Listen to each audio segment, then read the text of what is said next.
ఒక రైతు తన పంట పొలంలో చైనా బ్యాంబూ విత్తనాలు తన పొలంలో విత్తాడట. ఆ విత్తనాల ప్రక్కనే కూర మొక్కలు వేసాడు. కూర విత్తనాలు వేసిన తోటనే వారంలోనే 2 వారాల్లోనే అది మొలకెత్తాయి, మొక్క అయిపోయింది. ఈ చైనా బ్యాంబూ విత్తనాలు ఉన్నాయి చూసారా, వేసాడే కానీ నెలైనా మొలకెత్తిన ఆనవాళ్ళు కనపడలేదు. మనిషి కదా, ఇంత కష్టపడుతున్నా, నీళ్ళు పోస్తున్నా, విత్తనాలు వేసా, ఎరువేసా, నా కష్టం అంతా ఏమైపోతుంది, నా ప్రయాసం అంతా ఏమైపోతుంది. అయినా చూద్దాం, ఈ సంవత్సరం కూడా ప్రయత్నం చేద్దామని ఆ విత్తనాలకు నీళ్లు పోస్తూనే ఉన్నాడు, ఎరువేస్తూ ఉన్నాడు.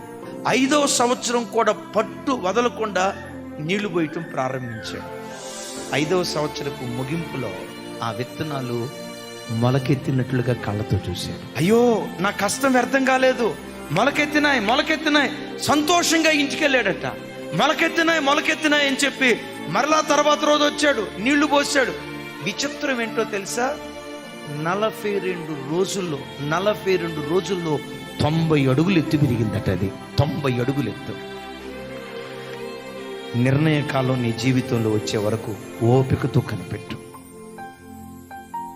మర్చిపోడు, నీకు అన్యాయం చేయడం, నిన్ను అనాథన చేయడం, దిక్కులేని వాడిగా నిన్ను, నీ పిల్లల్ని దేవుడు విడిచిపెట్టడం, నువ్వు కార్చిన ప్రతి కన్నీటి చుక్కకు ఏదో ఒక రోజు తప్పకుండా దేవుడు ప్రతిఫలం ఇవ్వటం ప్రారంభిస్తాడు.